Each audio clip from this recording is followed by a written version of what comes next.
Bahagia itu letaknya ada pada iman yang pertama, kemudian ada pada taat yang kedua.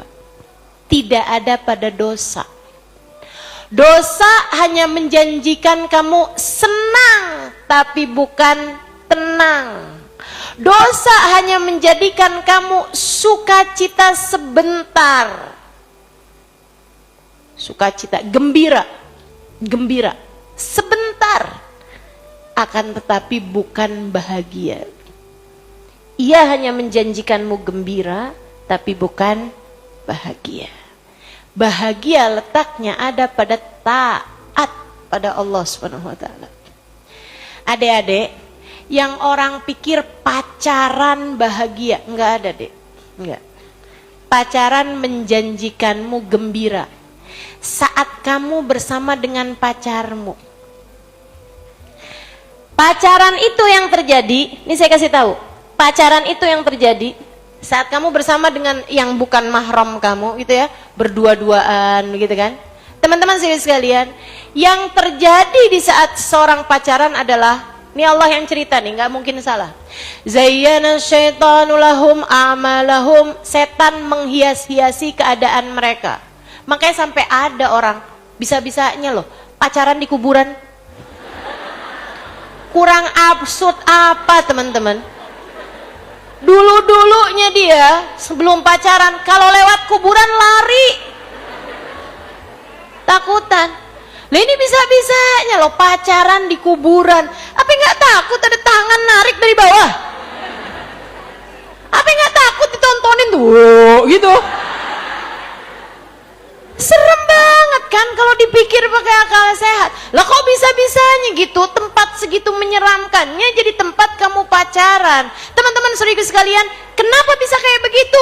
Zayyana syaitanu lahum a'malahum. Setan menghias-hiasi keadaan-keadaan mereka. Yang serem jadi kayak bagus gitu. Pacarnya tuh jeleknya minta ampun.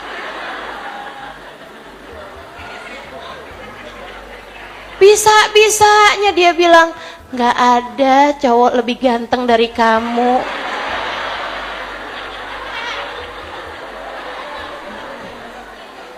Coba deh dengerin orang pacaran, mau muntah kamu. Bener, Masya Allah. Saya liatin dari tadi malam kenapa gelap banget. Ternyata semua bintangnya udah pindah ke mata kamu.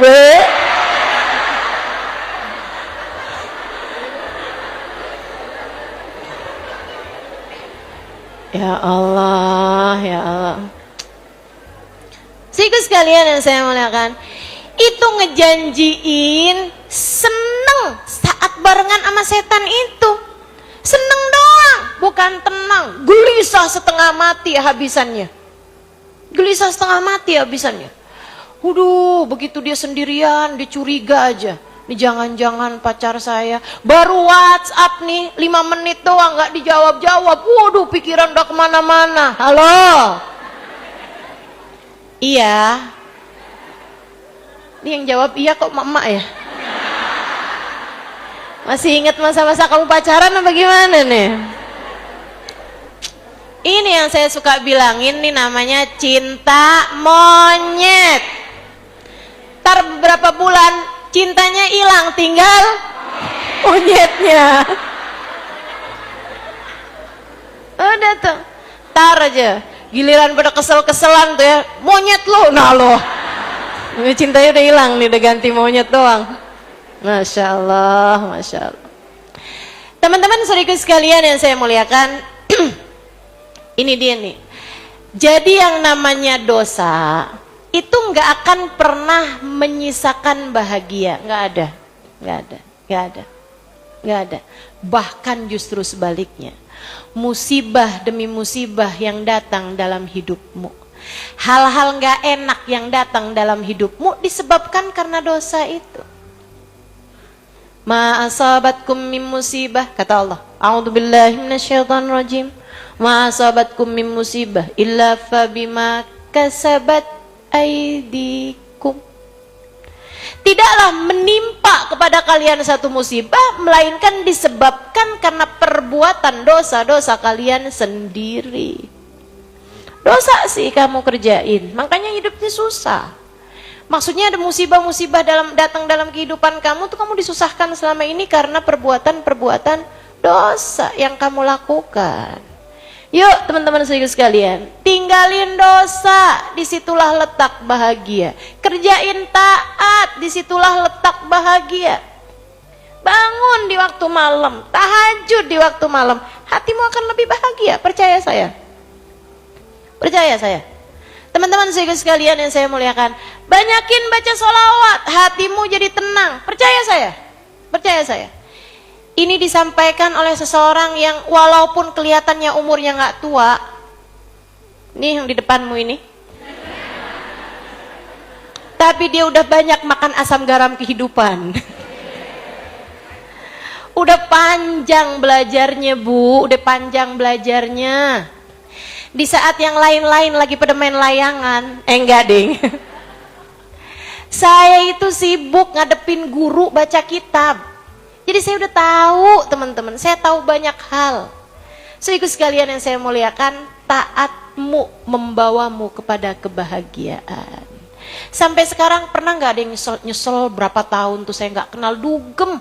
Dulu tuh saya tuh ya, tiap malam tahajud nyesel banget dah. Ada yang kayak begitu? Nggak ada. Nyesel dulu tuh. Saya baca Quran tiap hari 1 juz gitu, nyesel.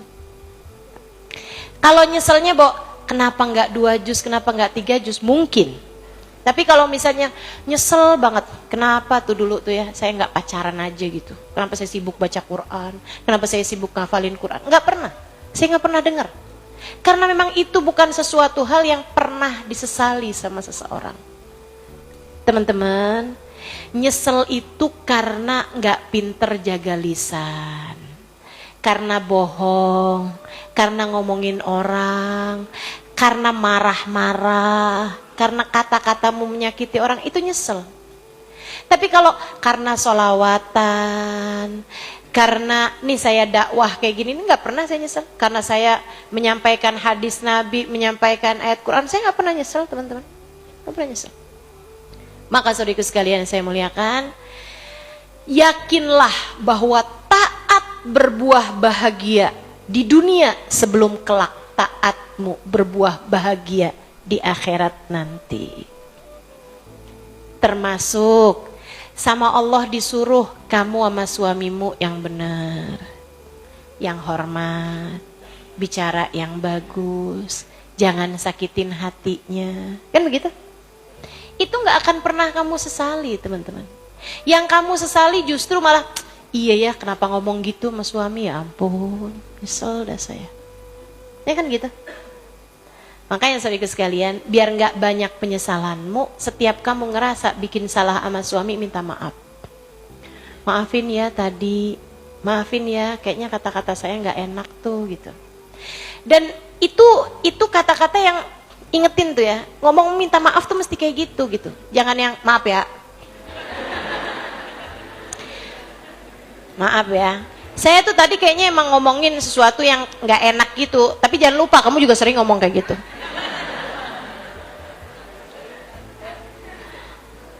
Nyeselnya nanggung gitu ya. Minta maafnya nanggung. Teman-teman saya sekalian saya muliakan, sama anak-anak gitu kan. Sayangin, diperintah kita kerjain. Itu taat. Pokoknya yang namanya taat tuh pasti akan berbuah kebahagiaan teman-teman. Dan yang namanya dosa pasti akan berbuah penyesalan demi penyesalan. Dunia sebelum kelak di akhirat nanti. Ini kita belum bahas akhirat, gimana urusan akhirat. Akhirat udah pasti, akhirat udah pasti. Dunia aja itu udah kayak gitu. Nah, yang terakhir teman-teman saya sekalian, berbahagialah kamu.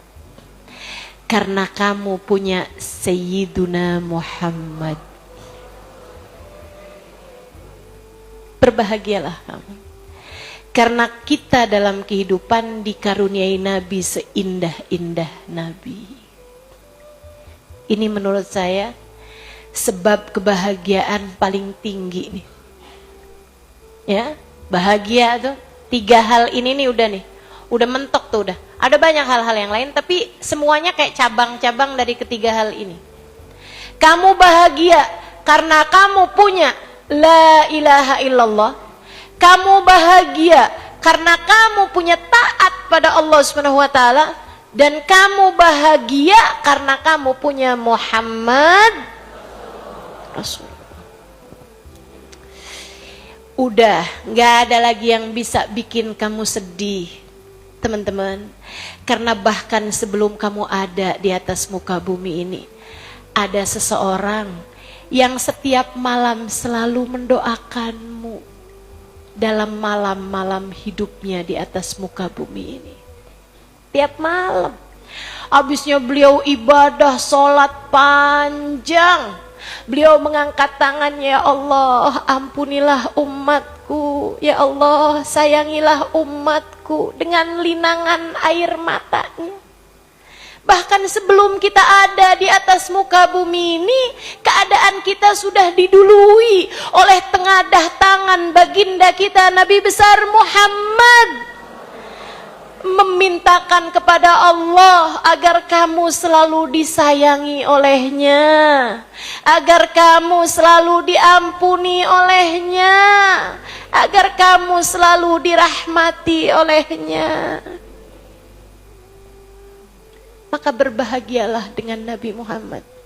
Saudara sekalian, saya lama belajar sejarah hidup Nabi Muhammad. Saya tuh suka mikir gitu, ya Allah, dulu saya suka mikir, Allah nih gak sayang apa ya sama Nabi Muhammad, kesian banget gitu.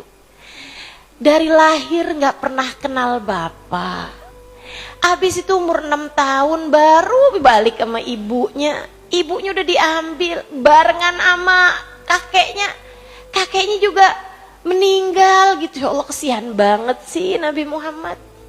Abis itu tinggal bersama dengan Abu Thalib dalam keadaan miskin yang sampai harus berbagi makanan sama saudara-saudaranya. Belum tentu bisa makan. Kesian banget sih Nabi Muhammad. Apa enggak dikasih yang enak-enak aja gitu sama Allah gitu? Kok dikasih kehidupan beliau begitu kelihatan kayak menderita gitu secara fisik, teman-teman. Meskipun tentu saja bahagia letaknya tidak pada fisik, bahagia letaknya di hati. Allah bahagiakan Nabi kita Muhammad SAW sebahagia-bahagianya, sampai-sampai beliau menjadi seorang yang senyumnya paling panjang, senyumnya paling lebar, senyumnya paling indah. Sallallahu alaihi wa ala alihi wa sahbihi wasallam.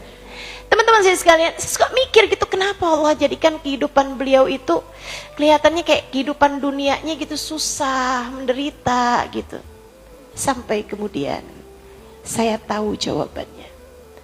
Nabimu dijadikan seperti itu untukmu, untuk saya, untuk kita umatnya, agar di saat kamu sedang dalam keadaan sesusah apapun, semiskin apapun, kehilangan orang-orang yang kamu cintai, kamu tidak pernah merasa sendirian. Ada Nabi Muhammad yang pernah merasakannya sebelummu. Allah tuh bikin Nabi Muhammad ngerasain berbagai macam derita di saat kehidupan beliau, biar kamu kalau lagi susah-susah kamu bisa bilang, ya Rasulullah, bukankah engkau pernah merasakan bahkan yang lebih daripada ini?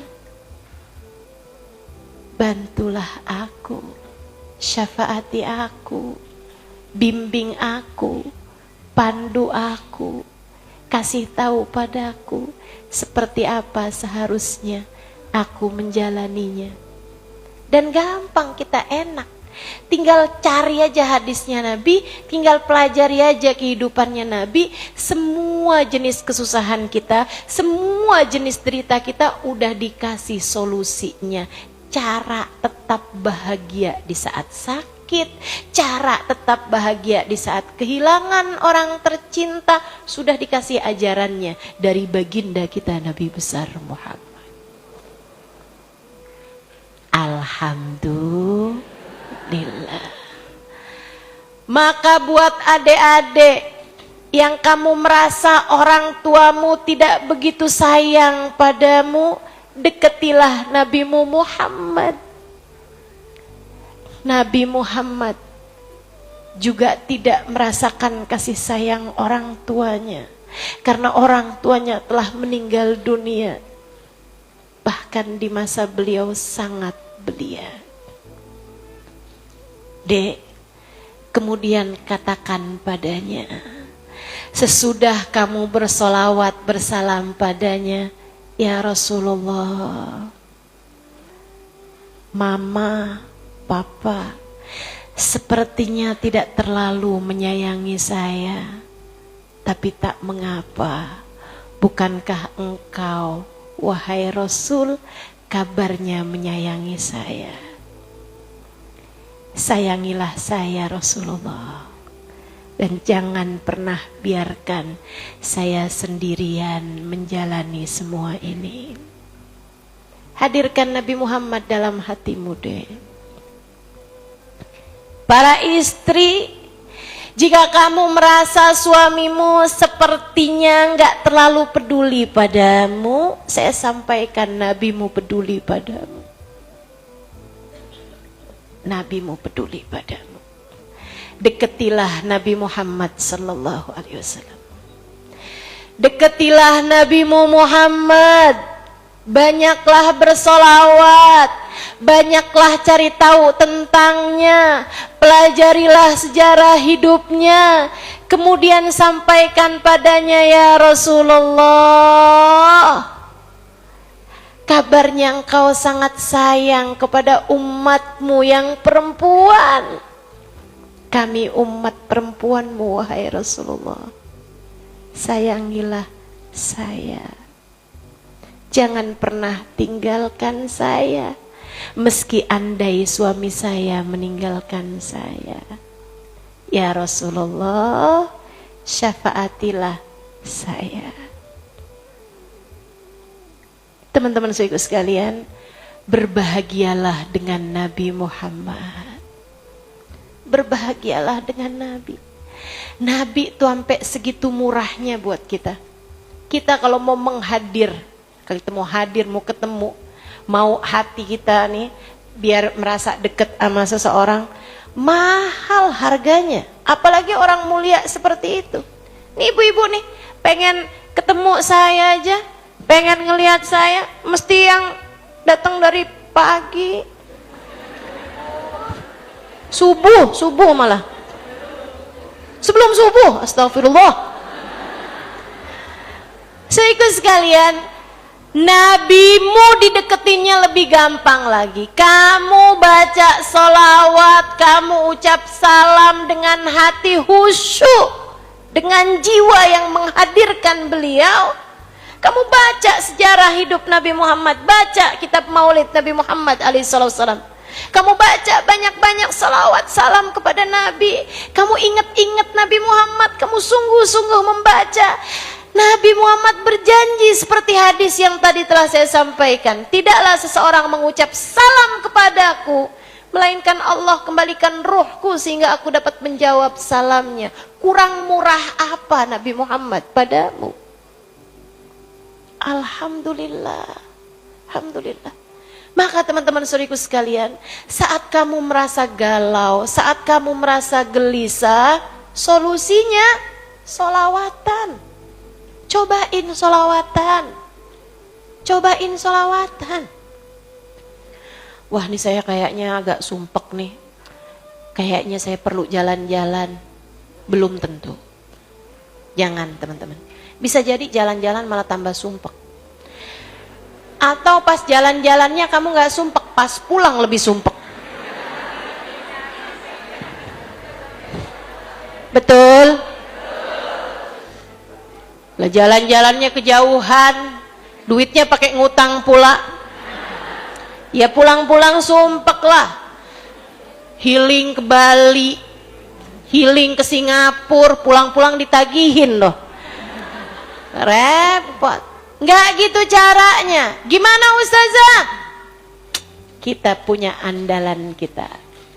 Sholawat. Sholawat. Sholawat. Katanya Sayyid Muhammad bin Alwi bin Abbas Al-Maliki, tidak ada satu kesesahan pun di atas muka bumi tidak mampu diselesaikan dengan sholawat. Gak ada. Gak ada. Sholawat jawabannya. Kenapa gitu? Mendekati Nabi Muhammad. Kamu bersolawat, kamu sedang mendekati Nabi Muhammad. Makanya solawatannya jangan asal baca solawat. Iringi dengan cinta. Tambahkan dengan rindu. Hadirkan Nabi Muhammad dalam hatimu. Sementara lisanmu bersolawat padanya. Beres, beres, beres. Beres, percaya saya. Tuh dah. Saya kasih 3 hal teman-teman saya sekalian untuk membuat hidupmu bahagia. Mudah-mudahan semudah kamu mendengarkannya, Allah mudahkan padamu untuk dapat menjalankannya.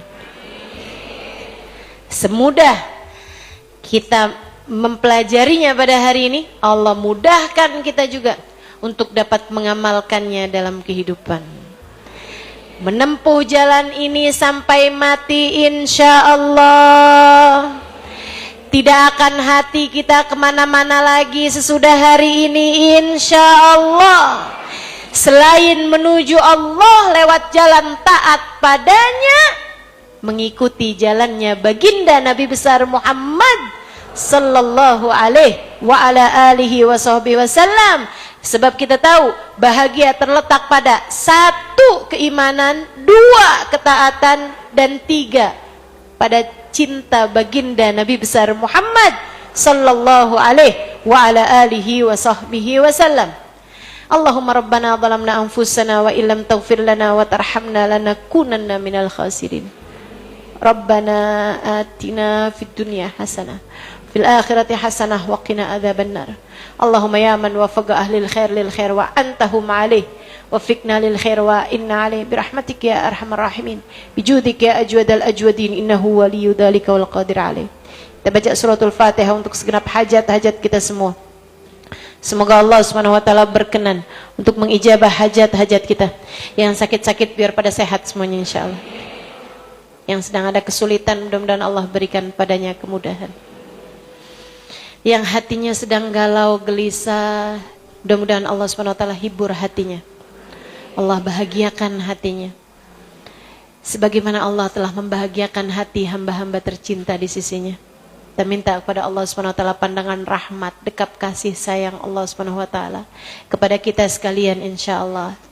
Kita taati Allah. Kita taati Allah dalam jalan-jalannya, kita taati Allah dalam urusan kita dengan hamba-hambanya. Kita menjadi hati yang tidak pandai menyakiti siapapun. Minta pada Allah SWT, Allah sehatkan badan kita, sehatkan pikiran kita, Allah sehatkan hati kita. Kita minta pada Allah SWT ampunan darinya, kita minta kasih sayangnya, kita minta husnul khatimah, bahagia dan mulia hidup dunia dan akhirat. Ala hadhihi niyah bikun niyatin salihah jami'ah syamilah la hadratin Nabi Muhammad sallallahu alaihi wasallam. Al-Fatihah. Bismillahirrahmanirrahim. Alhamdulillahirabbil Ar-Rahmanir-Rahim. Maliki yaumiddin. Iyyaka na'budu wa iyyaka nasta'in. Ihdinas siratal mustaqim. Siratal ladzina an'amta 'alaihim ghairil maghdubi 'alaihim waladdallin. Amin. Rabbana